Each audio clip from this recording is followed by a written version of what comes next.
dari Jawa Timur. Suatu ketika, kerajaan Jenggala diserang oleh musuh. Ketika perang semakin sengit, permaisuri raja yang bernama Putri Dewi Sekartaji melarikan diri dan bersembunyi ke sebuah desa yang jauh dari Jenggala. Untuk menjaga keselamatannya, ia menyamar sebagai gadis kampung. Dewi Sekartaji tinggal di tempat Nyai Intan.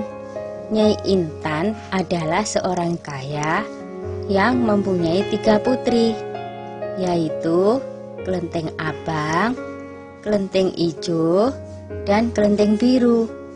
Oleh Nyai Intan, Dewi Sekartaji diangkat anak dan diberi nama Kelenteng Kuning. Setelah keadaan di kerajaan Jenggala kembali tenang dan aman, sang pangeran mencari jejak istrinya. Ia pergi dan menyamar menjadi seorang pangeran yang sedang mencari jodoh. Panji Asmarabangun menyamar dengan nama Ande-Ande Lumut, lalu membuat sayembara. Dalam waktu singkat, berita sayembara itu tersebar jauh hingga ke desa si Kelenteng Kuning. Kelenteng Abang, Ijo, dan Biru mendengar kabar sayembara itu. Mereka sangat senang dan ingin mengikuti sayembara itu. Kita harus berhias agar terlihat cantik dan memikat sang pangeran, kata Kelenteng Abang. Benar sekali, kita akan memakai pakaian dan perhiasan yang paling bagus, kata Kelenteng Ijo.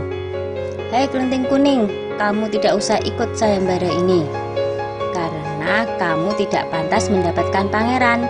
Lebih baik kamu mencuci baju di sungai, perintah Kelenteng Abang sinis.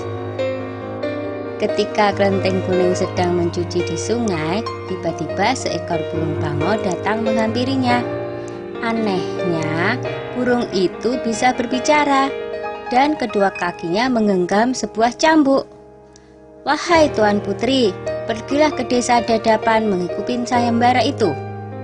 Di sana Tuan Putri akan bertemu dengan Panji Asmarabangun. Bawalah cambuk ini, siapa tahu nanti dibutuhkan, ujar sang bangau sambil meletakkan cambuk itu di atas batu. Burung bangau itu lalu terbang ke angkasa dan menghilang sebelum Kelenteng Kuning menjawabnya. Kemudian Kelenteng Kuning kembali ke rumah dan berangkat menuju desa Dadapan. Sementara itu, di tepi sungai Bengawan Solo, ketiga saudara dan ibu angkatnya bingung karena harus menyeberangi sungai, tetapi tidak ada perahu. Bagaimana cara kita menyeberang, Bu? Tanya Kelenteng Ijo dan saudarinya. Lalu mereka melihat seekor kepiting raksasa. Kepiting itu adalah Yuyu Kangkang, utusan Ande-Ande Lumut.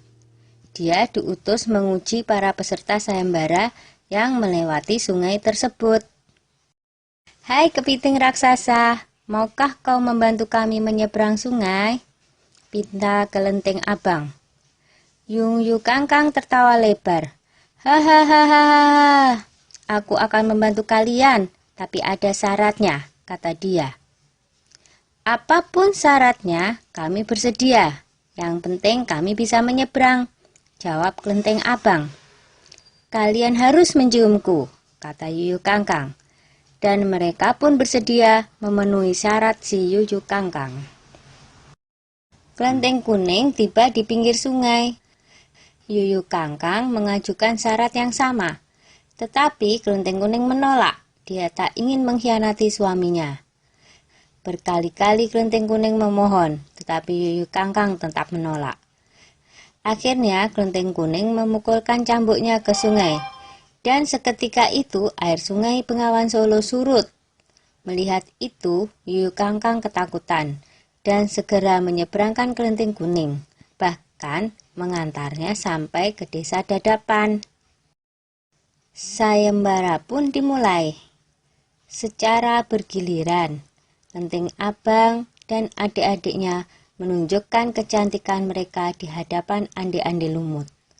Namun, Tak seorang pun di antara mereka yang dipilih oleh Andi-Andi Lumut. Ampun pangeran, hamba mohon, terimalah salah satu putri hamba, iba Nyai Intan. Andi-Andi Lumut menjawab, wahai Nyai Intan, ketahuilah, aku tidak bisa memilih seorang pun dari putrimu, karena mereka telah mencium si Yuyu Kangkang.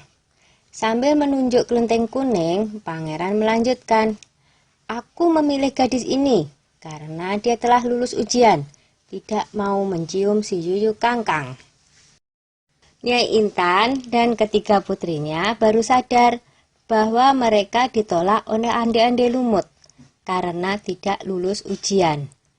Kemudian Andi-Andi Lumut membongkar penyamarannya dan mengatakan bahwa dia adalah Panji Asmara Bangun. Kelenteng kuning sangat bahagia karena bertemu lagi dengan suaminya.